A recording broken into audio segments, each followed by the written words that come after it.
Sully here, the retired tanker yanker. Welcome to Transitions. If you're new to the channel and you're not yet subscribed, or if you're a returning visitor and you're not subscribed, just take a minute to hit that subscribe button. It should be right around there somewhere. Just click on that and become a subscriber. And if you are a current subscriber, I really appreciate the support you've given me. Well, yeah, I'm wearing gloves. I'm at home, and I haven't had any visitors coming by during this quarantine, with one exception. My brand new chair, something broke on it, and I had to have a service technician come by and fix it. And that was accomplished Friday evening. And, I don't know if the guy was taking precautions or not, but it was also on Friday that was recommended that when you go out, you start wearing a homemade cloth mask. If you don't have access to an N95 mask or a surgical mask, you can make one out of cloth. Well, I'm about as good at sewing as my ass is at chewing bubble gum, so what I did was I went through my sock drawer and found an old pair of winter socks, and I just tied them together.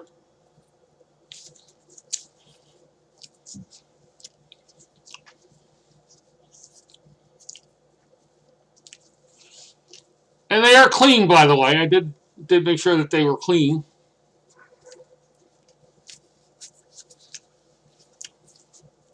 And this is my homemade mask. So I wear this when I go out.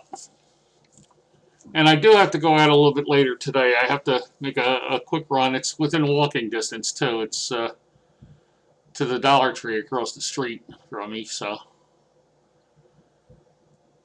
Yeah, it used to be if you walked into a store with something like this, they'd call the cops on you. Now, if you don't have it on, they call the cops on you. Had an incident yesterday, and I don't want to elaborate on it any, but I did have to call the police to come out for something. And when they responded, one of the officers was wearing an N95 mask. The other officer wasn't. But, it's strictly voluntary. But I really want to salute, we're talking a lot about the medical personnel and the first responders and truck drivers out there a lot. What we're not talking about is the job that the police are doing. Now, of course, there's a lot of misinformation saying that the police are actually assaulting people that they find out in public. That's not true. That's not going down. And I mean... I really don't understand why people get their rocks off by spreading false stories like that. It's absolutely not true. Now, I don't mean in any way, shape, or form to denigrate what's going on or to give a sort of an air that I'm not totally serious about this, that I'm not taking the proper steps. Trust me, I am. When I go out of the house...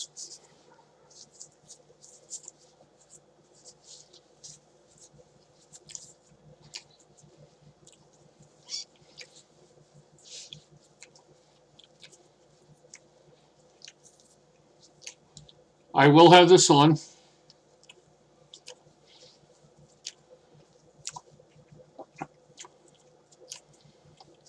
I will have these on. You got to be safe out there, people. You have to be safe. You got to take this serious.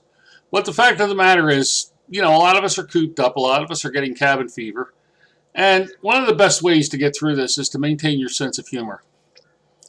Now, I'm sure a lot of you people out there are on Facebook. In fact, some of you are watching this as I share it on Facebook. And I got a lot of these memes on Facebook. And there's also a few cartoons that I'm sharing that are pretty relevant to this whole thing. And, well, let's take a look at some of the better ones I've collected over the past couple of weeks. You can always count on Gary Larson. I get some Far Side cartoons in my Facebook feed, and I copy them and like to share them. And you think we're having a crisis? You ain't seen nothing yet. And of course, at the beginning of this, when people were hoarding toilet paper, it's a good thing we had a fine animal like this to help us.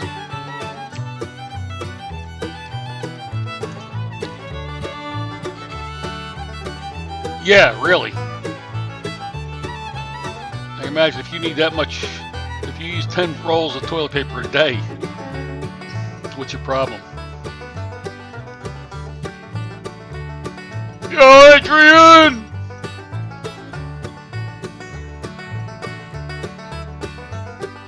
The kid from Home Circle. Sylvester Stallone. Michael Sylvester Stallone. This was one of the first ones I got, and it was a little bit more poignant when I learned that Tom Hanks had COVID-19. So,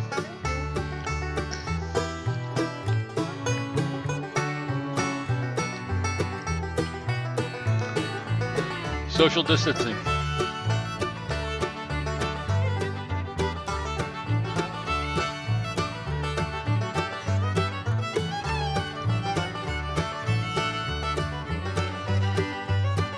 Yeah, really.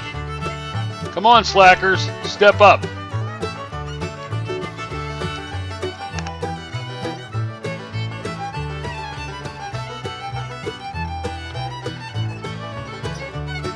For the record, I hate this song. I am not a big Neil Diamond fan.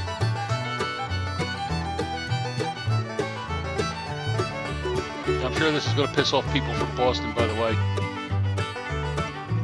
Yeah, really. Hey, 63 and single. I'll meet you at the Giant tomorrow at 6 a.m.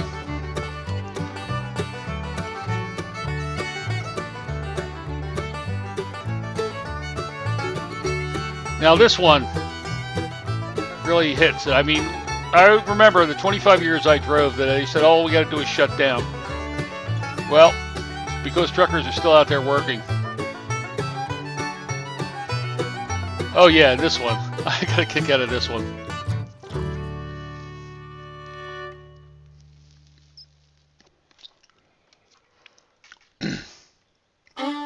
Excuse me there. Yeah, when the asteroid came, I wonder if the dinosaurs all ran out and bought toilet paper.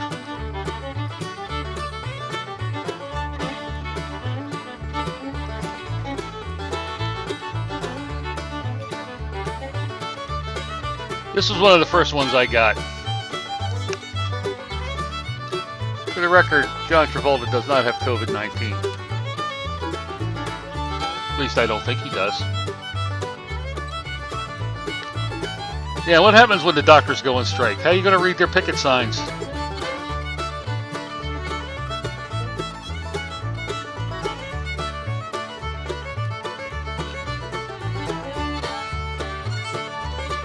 And I had to include this one because I'm only hoping for the best for John Prine. He's an American treasure and one of my favorite performers of all time. So the angel from Montgomery is on his shoulder. Like I said, I don't intend to make light of the situation, but the fact of the matter is a lot of us are cooped up in our homes and we can't go anywhere. From what I understand, there's still 10 states out there that are not on lockdown.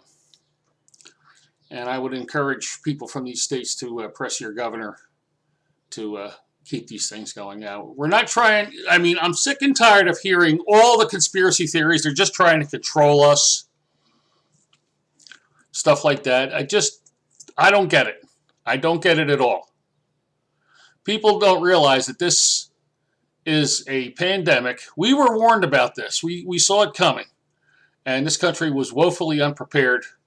And we can sit there and play the blame game. Blame our president. Blame our politicians. Blame our governors. Blame our mayors. The fact of the matter is when you're done blaming people, you still have the same problem. So, staying in, practicing social distancing, not going out unless absolutely necessary. And remember, absolutely necessary.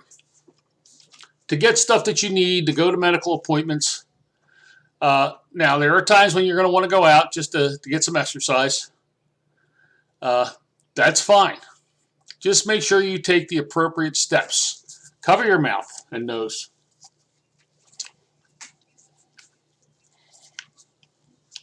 Wear gloves. See, I'm wearing gloves.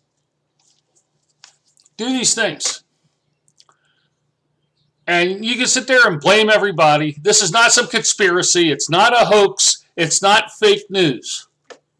This is serious. Now, I was hoping I could lighten some people's moods with some of the things that I'm seeing. And like I said, I have nothing but sympathy for the people who are suffering because of this pandemic. But blaming another country, saying, "Oh, they sent it to us on purpose to destroy our economy." Yeah, China was set out to destroy the economy of their biggest customer. You know, if it wasn't for doing business with the United States, China would probably be broke. We're their biggest customer. So, you know, yeah, hey, I got a great idea. Uh, destroy the economy of your biggest customer. That's like a bank saying, hey, why don't we go out and see that our biggest depositor goes broke? That would be like a truck manufacturer going to a big company like Schneider or Warner or something like that and says, hey, I got a great idea. These guys buy lots of trucks from us. Let's make sure they can't do that anymore. That'll be the best thing for us. I mean, that's the logic. But these conspiracy theorists, get your information from reliable sources.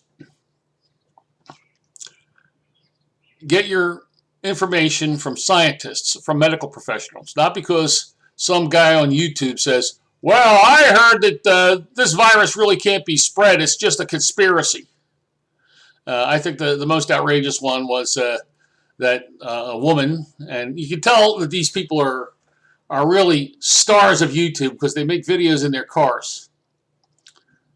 Probably because it's the only place they can get away with it without being set up for total ridicule.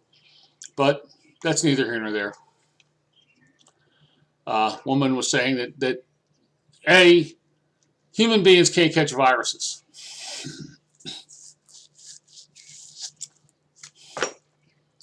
Yeah, another guy said that since it says on a can of Lysol that it kills the coronavirus, if you have coronavirus, just spray them with Lysol. Yeah, that'll do it. But the fact of the matter is, this is the first week in April, and we're not close to seeing this pandemic peaking in this country. We're probably 2 or 3 weeks away before we start seeing the downward slide. So where you are, be prepared to stay there until early, mid-June maybe. And see if you can find humor in the situation, because that's the best way to deal with this situation, humor.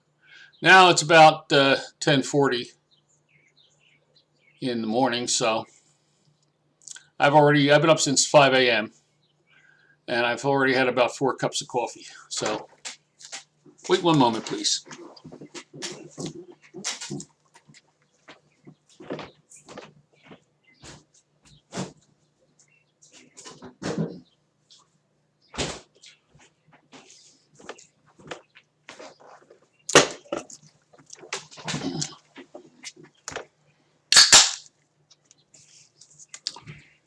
It's not too early.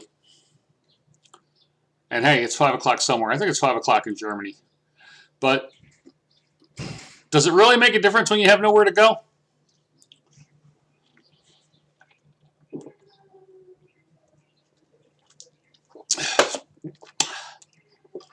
For transitions, this is Sully, the retired tanker yanker. We will get by. We will survive. Safe and happy travels.